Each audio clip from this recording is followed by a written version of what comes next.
Okay. So welcome to Basic Calculus. Don't worry, our topics here will just be basics, the basic topics about calculus. So a while ago, earlier, I asked you, how do you feel when you hear the word basic? And some of you had, or some of you were having not so good impression about calculus, but let's help one another in learning this topic easier. Okay? So I would like to tell you that it's just easy. It's just basic. However, it still depends on how you would welcome that idea. But I'm telling you, for some it may be difficult, but if we will just learn it together, accept the fact that we are learning calculus, then everything will be easy. Okay, shall we start now? Show me your reaction if you're ready to learn basic calculus. Let me see your reactions. Okay, thank you so much. So that's it. We will start with the very basic, the foundation of all topics in basic calculus, and that is the limits. From the word itself, limits. What comes to your mind when you hear the word limits? From the word itself, limits.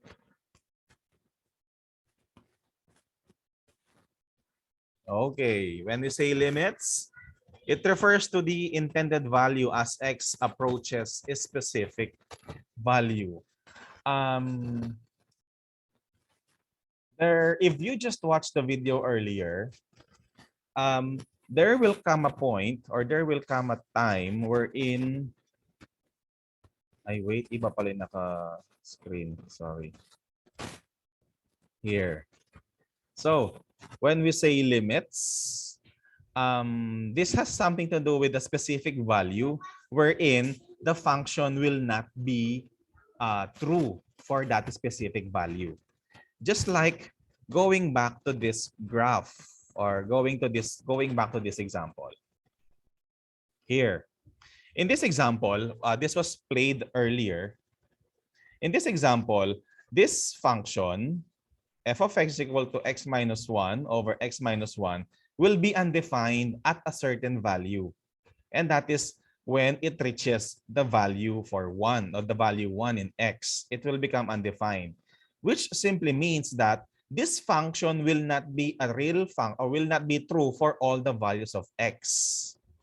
Okay? Kasi ganun yung function. The function should be true to all the values of x. However, in here, as you can see, dito sa look at this yellow graph, the yellow graph, this one, here, it will never be true to all values of x. Why? Because when it reaches the value of x, which is 1, it will become undefined.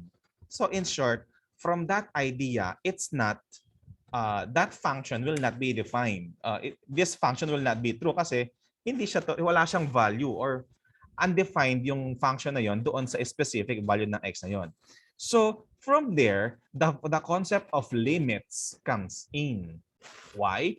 Because the limits of the function as x approaches 1 is equal to 1, wherein in that specific value, hindi siya magiging totoo.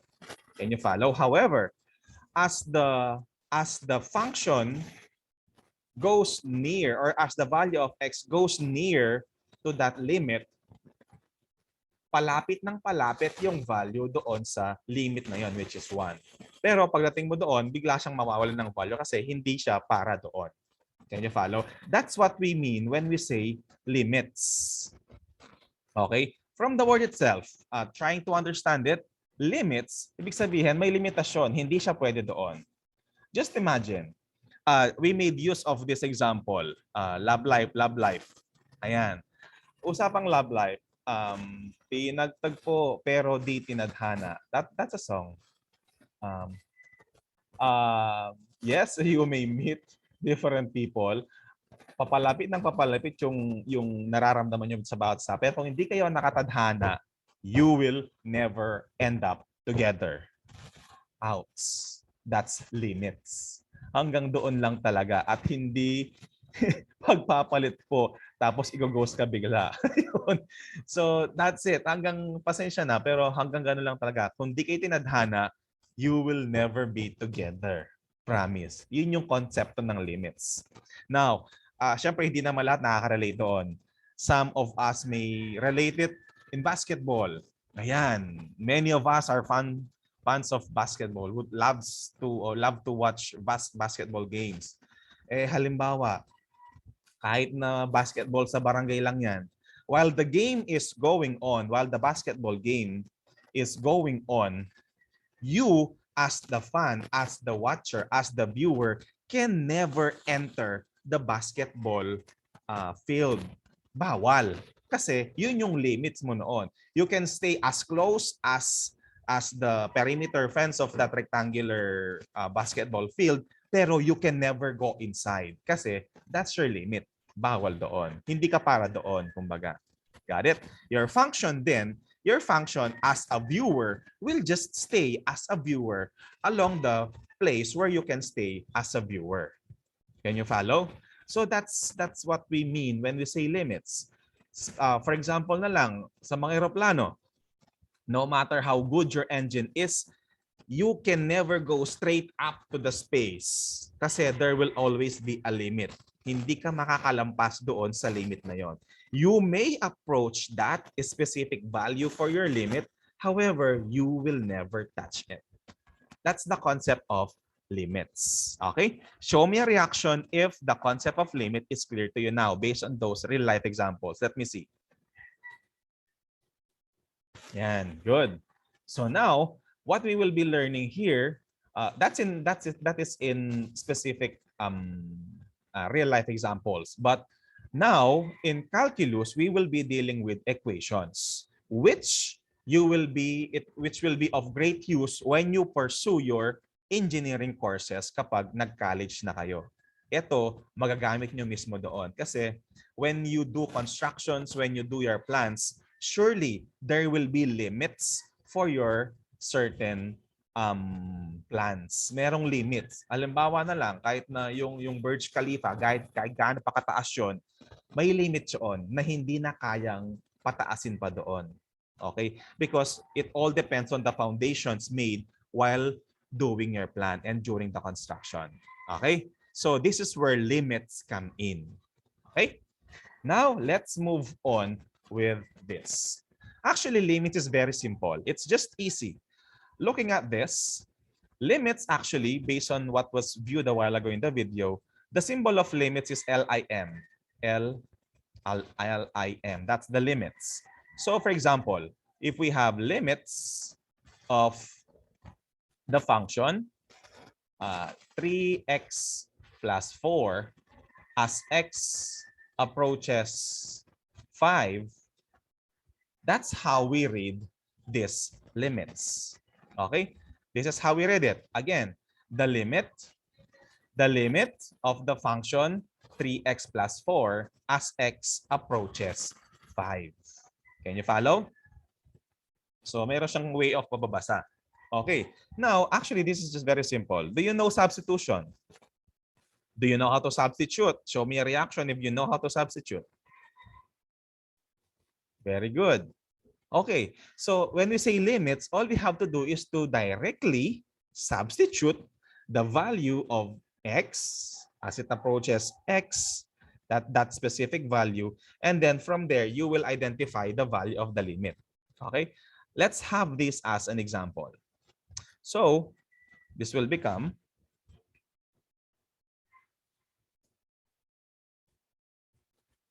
here. So this will be equal to the limit of 3. Let me make a bracket kasi meron tayong i-substitute 3 times in here. This is where the value of x will be substituted here. So therefore, 3 times 5 plus 4. Okay? And so the answer here is just solve it. This will become, what do you think is the answer? And when you already substitute, the limits will already be removed. Okay, what's the answer? 3 times 5, that's 15 plus 4, that is 19. Let me see if you got the same answer. 19, correct. So therefore, this is the specific value wherein when you graph this, this function, 3x plus 4, kapag nandito na sa palapit na palapit yung 5, yung x sa 5, sa specific na 19, doon siya mawawalan ng value kasi hanggang doon lang yung kanyang limit. Can you follow?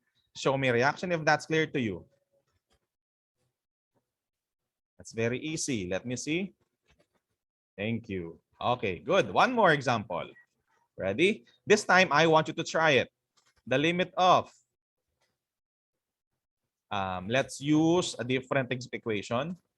3x squared plus x minus 1 as x approaches 1. Go. What do you think is the value of the limit? What's the value of the limit? Kindly type your answer in the chat box.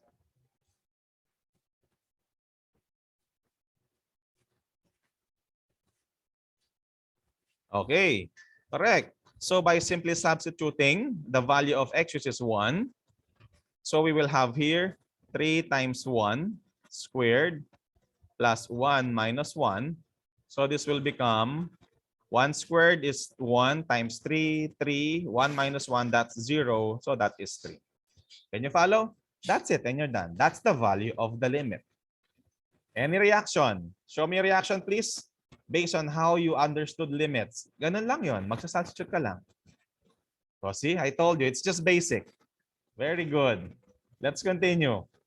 So that is for the direct substitution. What if we have here, level up tayo ng konti. For example, we are asked to evaluate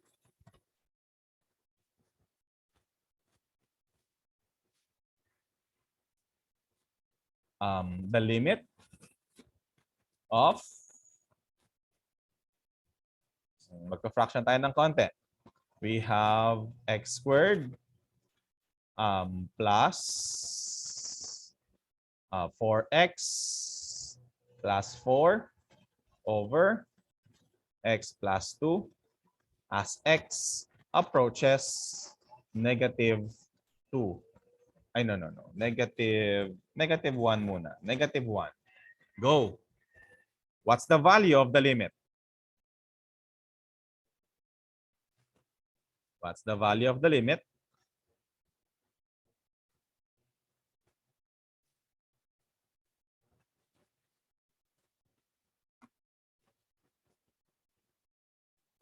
Okay. Let's wait for the rest. If we will have the same answer.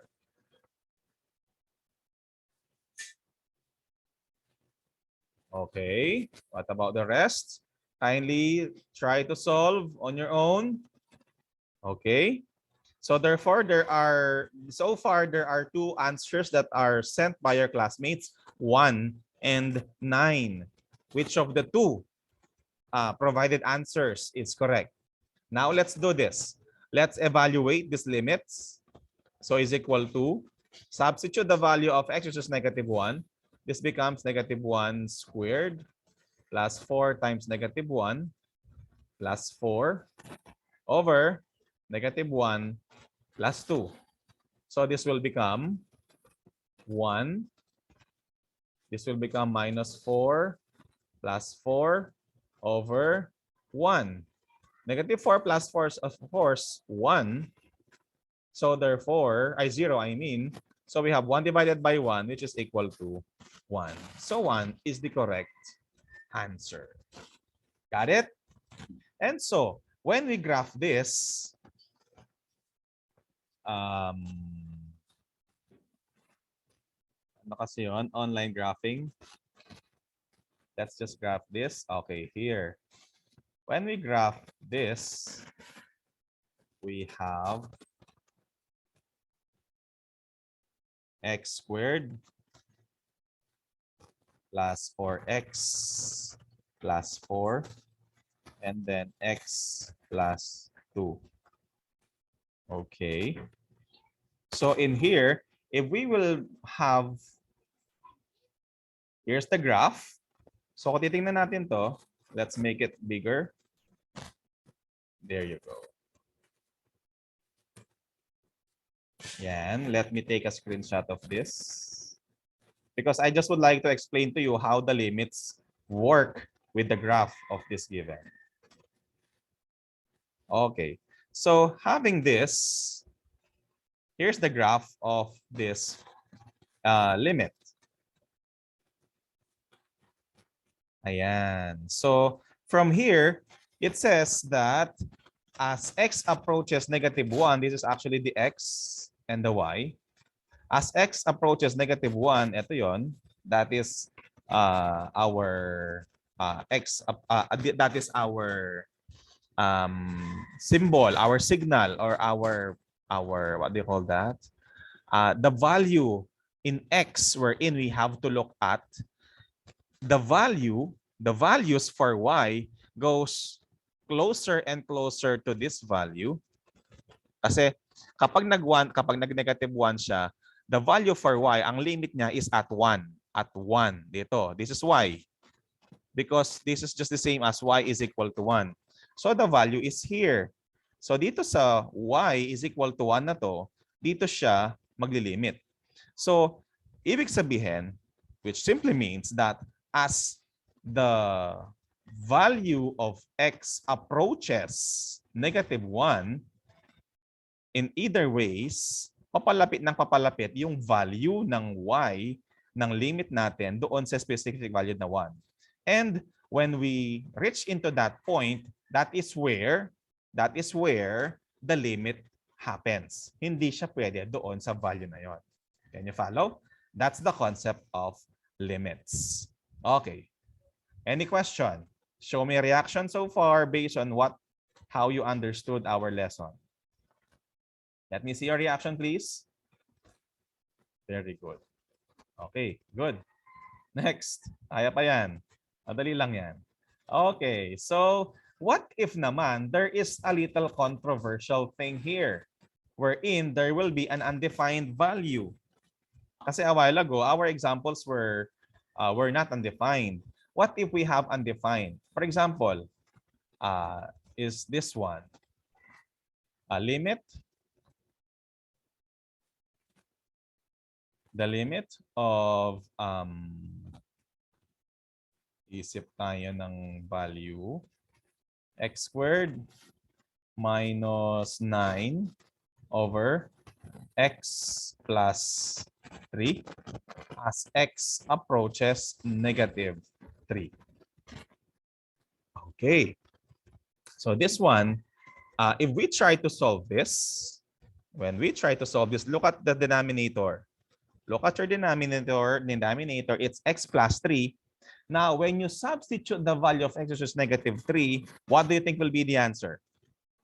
Focus on the denominator. Kaya nga, when you do the limits, you should always examine first your denominator. When you substitute the value of x to your denominator, what will be the value? It will be 0. So therefore, if your denominator upon substitution will become 0, that simply means whatever will be your value for your numerator, it will be undefined. So therefore, simple substitution will not work here. Simple substitution won't work because your answer will automatically be undefined. So therefore, if that's the case, there are different ways on how to solve this or how to do this. And one of which is by using the table of values, just like this one. Okay, so for us to solve this, we just have to make a table of value. O, ito na lang, these values, these squares na lang. Ayan. Wherein we will be having here x and then f of x. Okay? And from here, the value of x is -3. So let's just allot 1, 2, 3. Okay, let's make a bigger table. There. 2, 3, 4, 5, 6, 7. Okay. In here, the